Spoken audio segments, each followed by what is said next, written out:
Well, hello, Brian. How are you? It's good to see you on a Zoom session like this. My name is Brian Scholseth. It's a Norwegian name. My Norway side came from Irksendal, which is up about 300 miles north of Oslo. And they came Hmm. over here in the 1890s from Norway with nothing and built a civilization. It's amazing.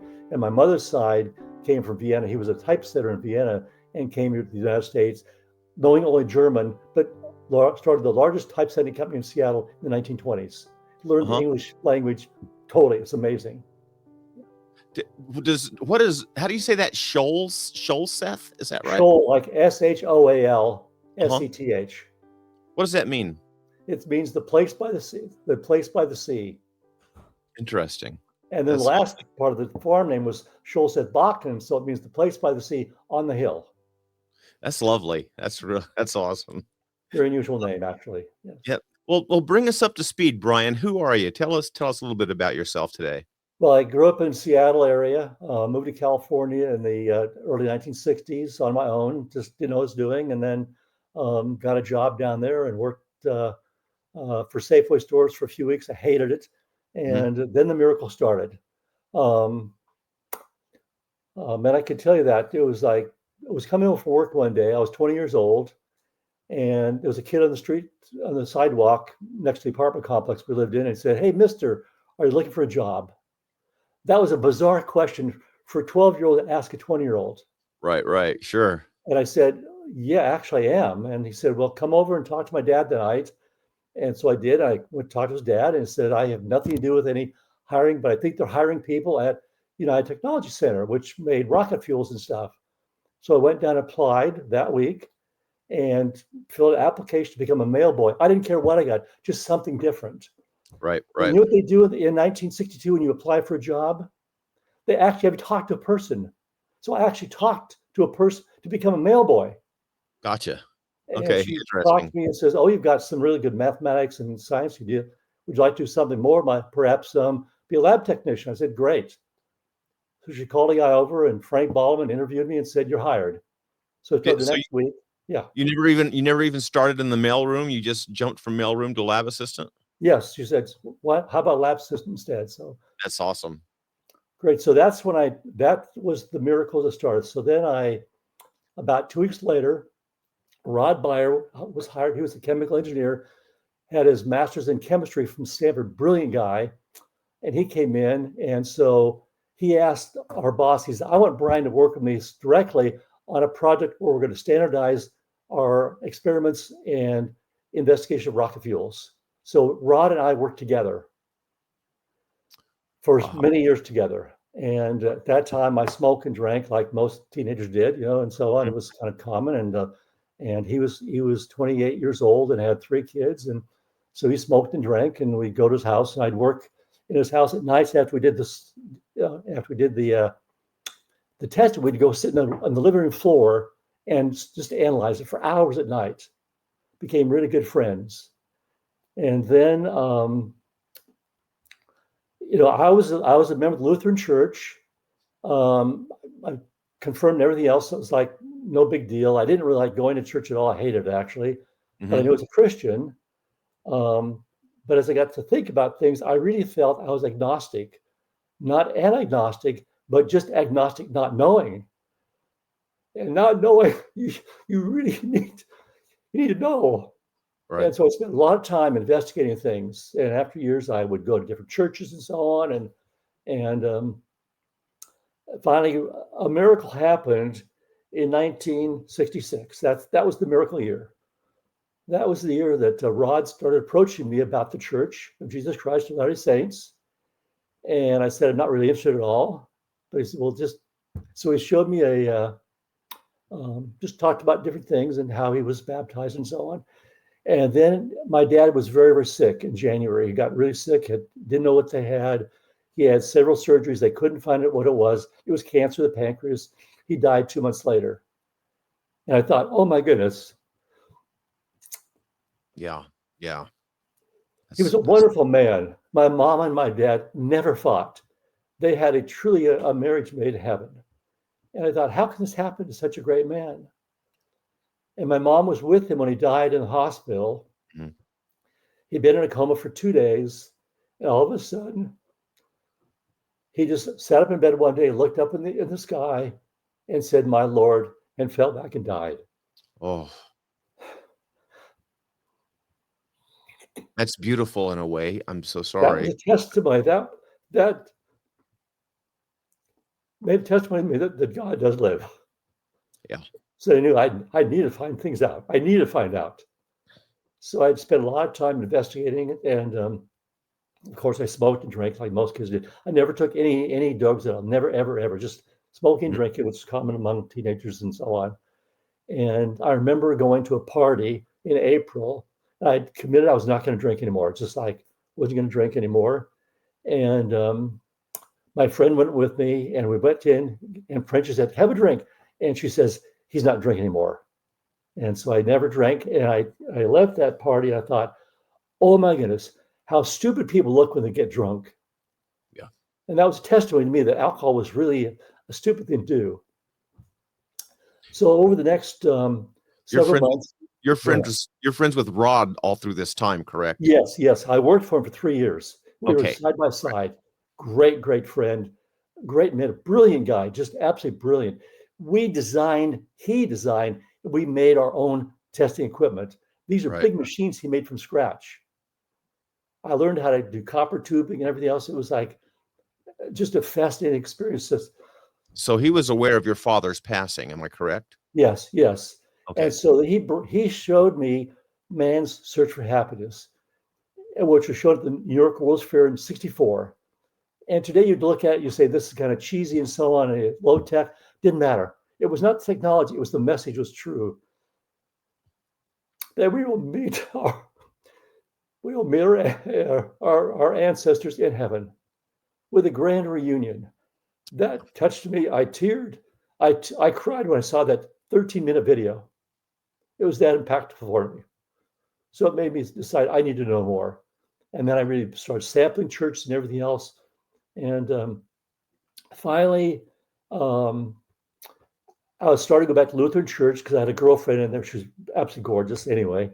And every Sunday, in the summertime, we had a different topic to discuss, 10 topics. Seventh topic was baptism. I'd often thought, what happens if a baby dies without being baptized? Right.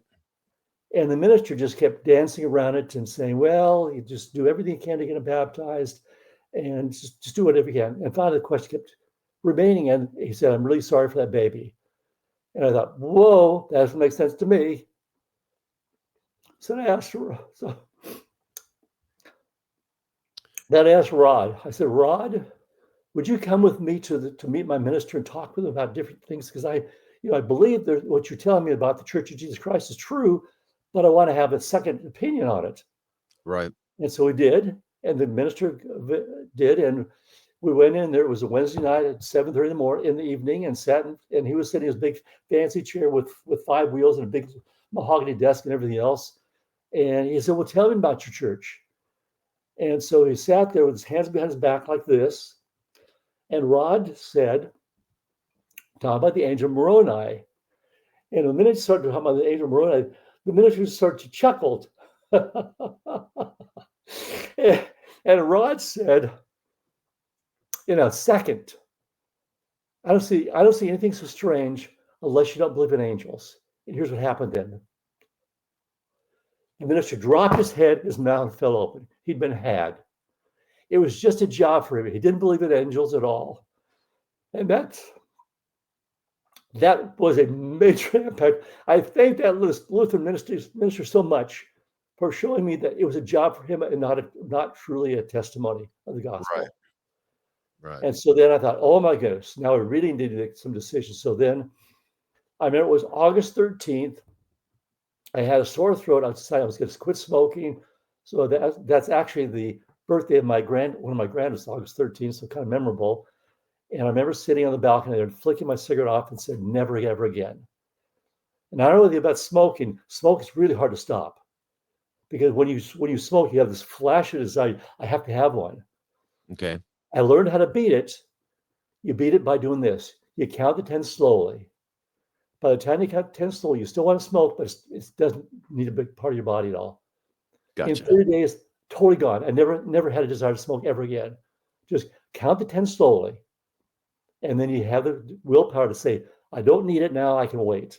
Right. And you're still not drinking at this point, correct? Right. Yes, I stopped on April 8th, never Okay. drank again.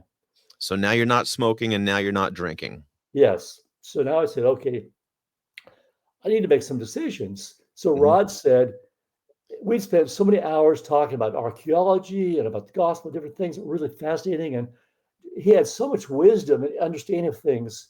I went to Education Week, which was fantastic. I learned a lot about Education Week. That was really very, very insightful. So how old are you?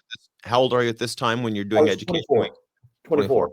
Yep. It's a common age for kids to really wonder, because I Right. had been agnostic until then. Now I knew. And also, I'm a math guy. So I got a book. It's called Descartes' Meditation. Basically, he proves God exists. Fascinating. And he does it by indirect proof. Do you know what indirect proof is? Maybe not. Indirect proof is you assume it's not true, and Mhm. then you come to a conclusion that what you're assuming is not true. It has to be true, and so therefore you prove it by proving the opposite is not true. So you Okay. you I, you I see assume that. something's true, you prove it's not true. There are two choices: there is a God, or there's a God or not a God. And Gotcha. so you Sure. prove that there's not a God. Therefore, it must be a God. Fascinating. Makes sense.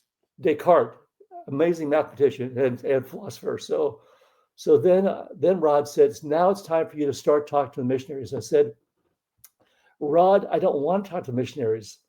I want to talk with you. It's no, it's now time to get the lessons from missionaries.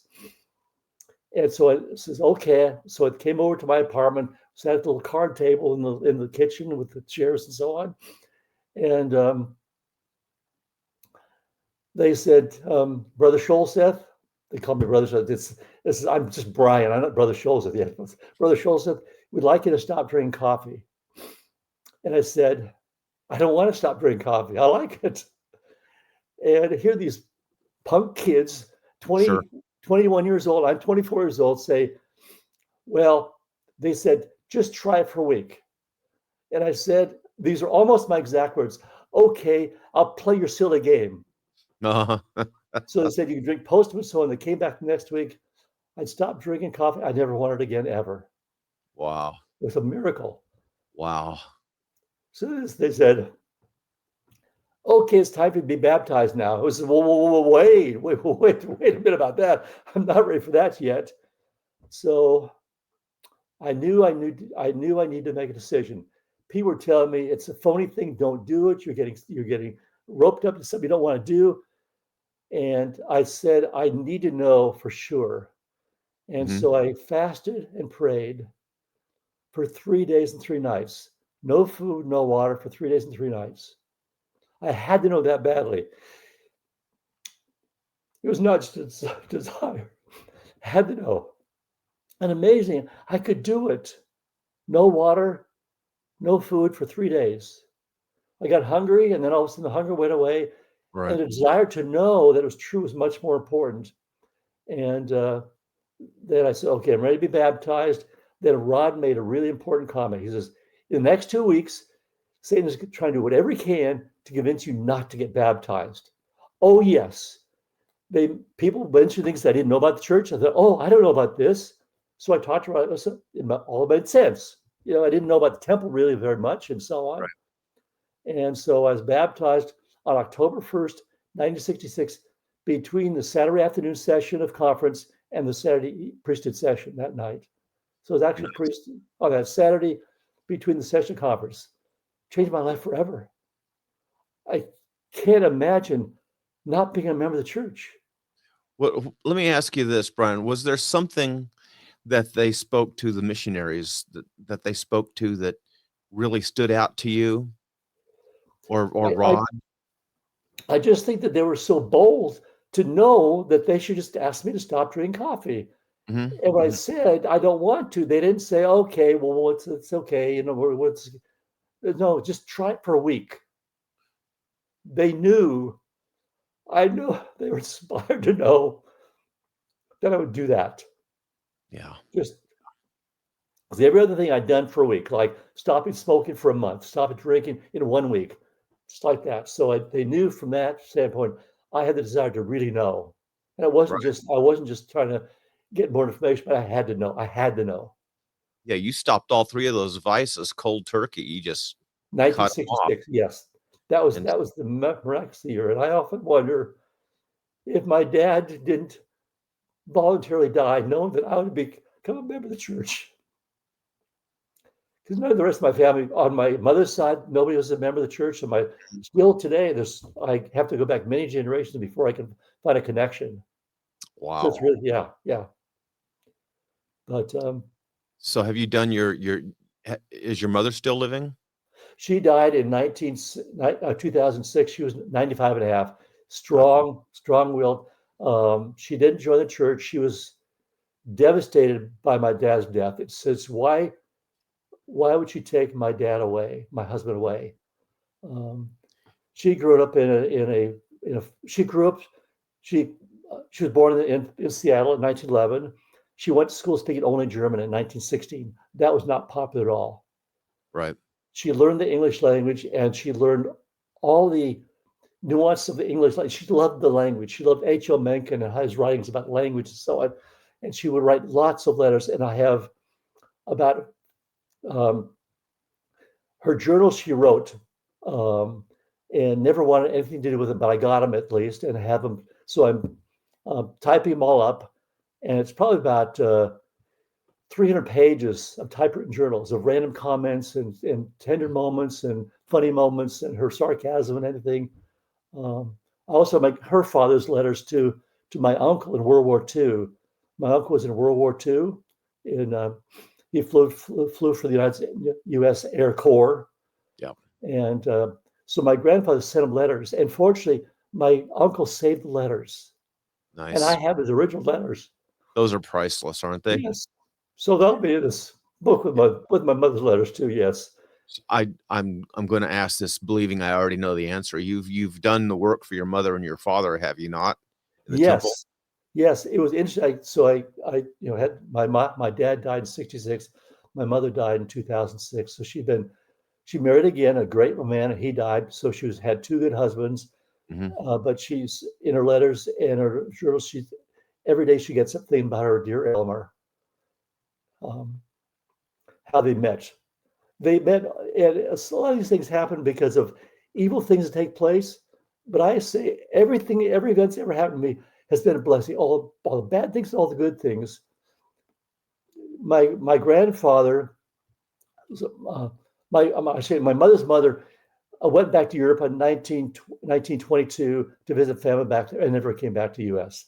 I think he and her husband were having difficulties, and so then she had a wicked stepmother who was nasty to her. And I'm so thankful for the wicked stepmother. You know why? Because I mean, she would say, my mother, she says, you're stupid, you're ugly, you'll never be able to do anything at all. You're nothing like my daughter, because she had a daughter, Dagny, who was gorgeous and everything else.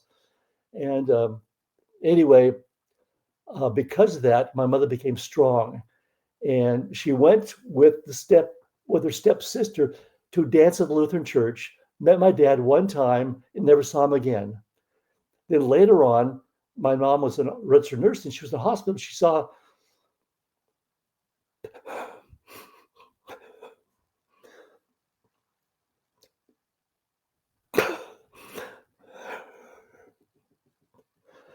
the Sholseth name Hmm. on the register. And she said, I want to take a see that man today. So she went in to see him and she said, you probably don't remember me. He says, oh, yes, I do. Oh, And so he does. That's how they met. They met excellent. because of a wicked stepmother. Well, wicked God stepmothers got knows. more than one good story. God knows what we need at the time. Yeah. He'll allow bad events and great events to come to our life for the greater good. So when we look back on our life, I'm 83 now. So we look back in your life to say, every event has been a blessing. Every event. All things work together for our good. Yes. Amazing. So I'm so thankful for how Yeah. the Lord has allowed all these great and sad events to come to my life to make me realize that don't trust your own senses. His timing is perfect, and our timing is not. Yeah, Wonderful. yeah. Now, after your baptism, how did you see what changes did you see in your life after your baptism? Well, actually, my first bishop was in Stanford Ward, Stanford Singles Ward. I think his name was Henry B. Eyring. You may know who he is. Yes, Name rings a bell. It yes, does. yes. Great bishop. He and Catherine were just great bishop, right, for the Stanford Ward people. So, you know, married in the temple. Unfortunately, we divorced. Um, it was partly my fault, partly her fault, but it happens. We remarried, and that didn't work, so we divorced again. So um, but I just realized that, live the covenants. Just realize that God's timing is perfect and ours is not. And I'm happy every day. And when I go to church, I always look for someone who I don't know, because the first time I came to church, if you're not with somebody, you sit there and no one comes up to say hello to you. Because we all have our own friends. Unless we look for somebody new, we don't even realize it. So I always try to look for someone I don't know and say hello, so they don't feel awkward. I remember the first time I went to church, I thought it was so weird. There was no cross. There was just no minister wearing his robes and so on. It seemed so strange. I didn't know whether I liked it yet or not, but after reflecting upon it, I thought, this is interesting. I like this. And just like after a few weeks, I began to feel comfortable there. Yeah. And people were very welcoming. Of course, I started off in a family ward, and one week the bishop said, "You need to go to Stanford Ward." That's where you Right. need to be. Right. Yeah, Sure. yeah, yeah. Very So nice. it's just, it's in those days, you paid tithing, and you had ward budgets and so on, all these different things you had to do. It's like, just I didn't know how we were going to pay it all, but I just said we'll do it, and we were. I don't know how, but it always worked out. And just realize Always does. the That's Lord knows what we need, to just follow what He asks us to do. Yes, one of my favorite scriptures is the opening the windows of heaven and pouring yes, blessings too numerous to count upon your head if you'll just faithfully pay your tithing. Everything else, as you said, everything else works in God's time and on his schedule, and he's always faithful to his promises and his word to you. So you can yes, move forward without any fear. yeah. And it's like these fascinating events take place in your life, and it's like, um, there's I agree. If you pay your tithing and offerings, you'll have things occur in your life that you didn't expect. That Right.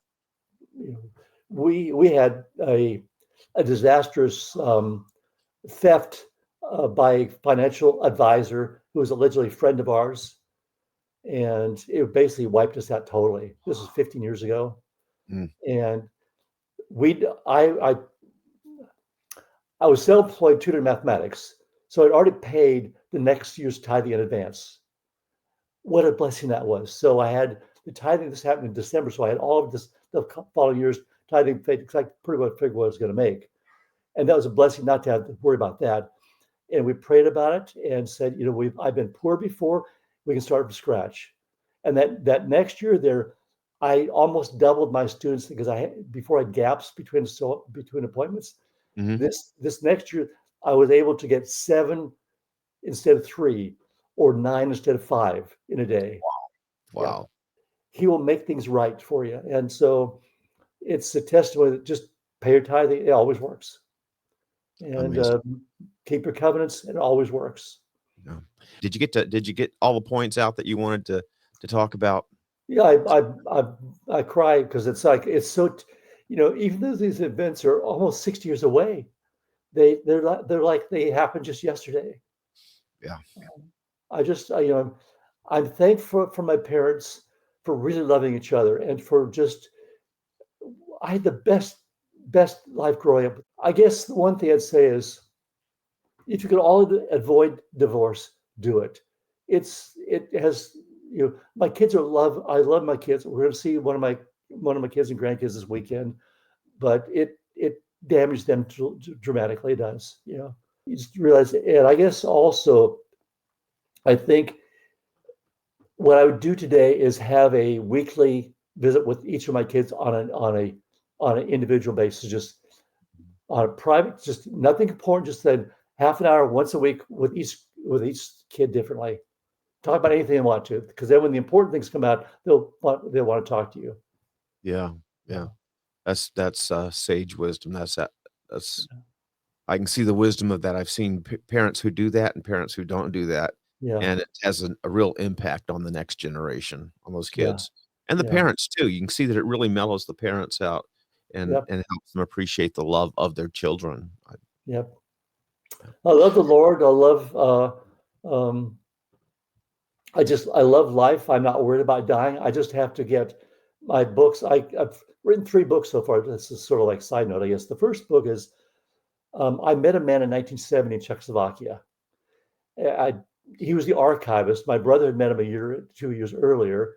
He was the archivist for the region that my Bohemian side came from. And so he was the archivist. And I remember telling him, I said, when you publish your book, I want to buy a copy of it. He said, it'll never be published. We're communist. And I said, well, I'll make sure it gets published. I promised him it'll get published. So I lost track of him. He died in 1996. I saw his name on the internet and got a hold of his granddaughter, and we Mhm. met.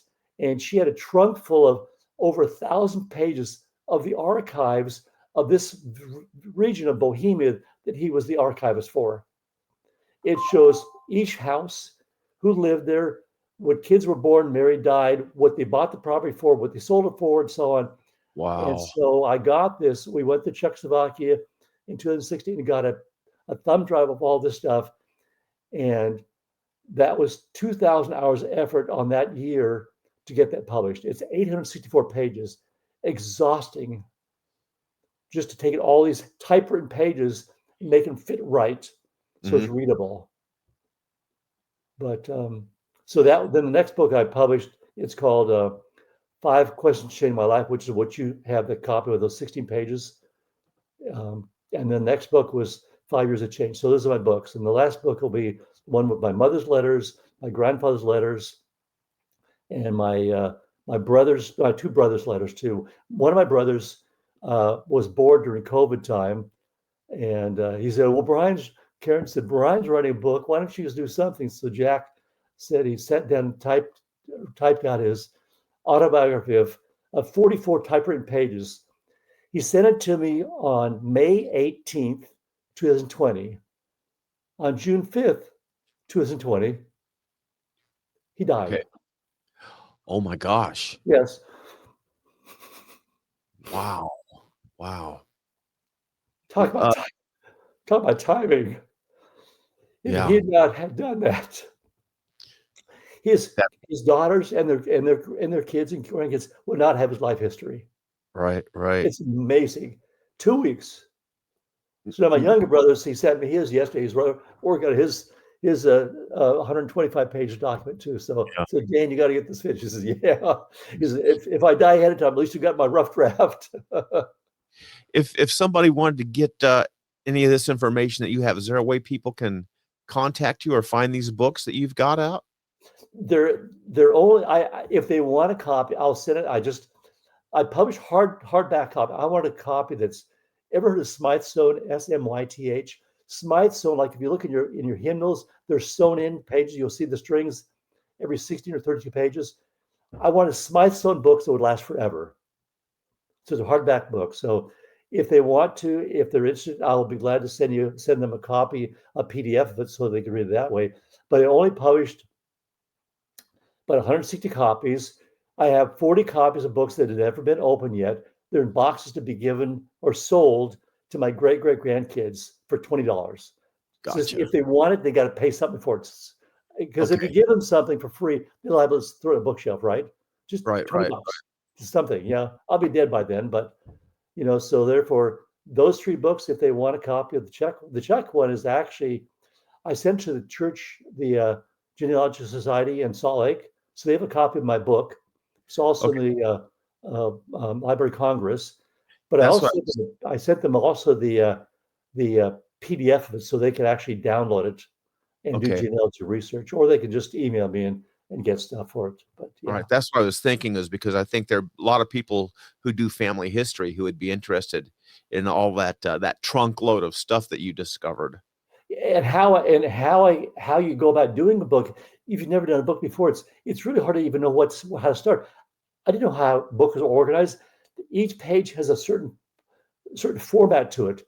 It's Mhm. really interesting when you actually understand how books are put together. And on my own personal journals, you want to make the chapter start on an odd numbered page. If you look at good books, they always start on an odd numbered page. Cheap books don't. So I want to make sure that. So then, how do you make sure everything fits? So you don't have like a blank page or two. So that would Right. fill in photographs, and so that fit the topic. So it's a lot of work. I mean, but when you get done, it's really, really awe-inspiring. I'll say one more thing about the book on Czechoslovakia. All right. I had no idea how much work it was going to be. When Adela said, "Could you have it done before October? Because we're celebrating the 100th anniversary of the liberation from Germany." I said, "This was January." Says, "This is not a problem at all." I had Right. no idea how much work it would be. And I met a dear friend at a publishing company. It's called In Touch. I mean, One Touch Point in Austin, Texas, and they will do these books like real books. And they told me, just work with Bert offline, pay him directly, don't pay me at all. You'll save yourself some money. But let us use their facility to do all the work, and didn't charge us for that. All he charged me for was the publishing of the books. My Amazing. goodness. That's amazing. And when Bert got done, he was 50 years old then, and I would drive up to their store, which is about an hour away each way. We would work at night from like 5 to 10 o'clock at night.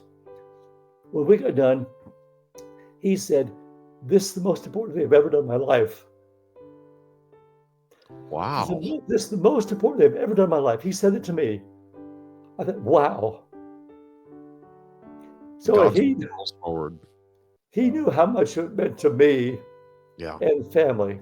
So a great dear friend of mine. Just love him dearly. Love him today. Yes. In Fabulous. fact, he's working with me on this next book. He lives in Baltimore now, so it's harder to do. But you just have no idea what it could do to actually pull your family together. And with Chat GPT, and so I'm able to be able to take these pages and actually translate them into English, Hmm. because the book is all in Czech language. Right. Exhausting to put them all together. Yes. So yeah, just think. Brian, it has been such a pleasure talking to you. Thank you so much for sharing your wonderful story and your histories with us. I'm pleased to have you as a brother in the gospel. Likewise, yes. So if they want to, just give them my email address. I'll spell it out: KOLINEC. That's the name of the city. Okay. So if they could look at it, they'll find Kolonet. Kolonet. It's pronounced Kolonet. It's in Bohemia.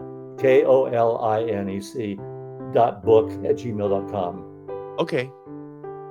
Very cool. Well, thank you, Brian. I Love hope your to brother in talk. the gospel. Yes, indeed. All Yep, right. it's true. It's true.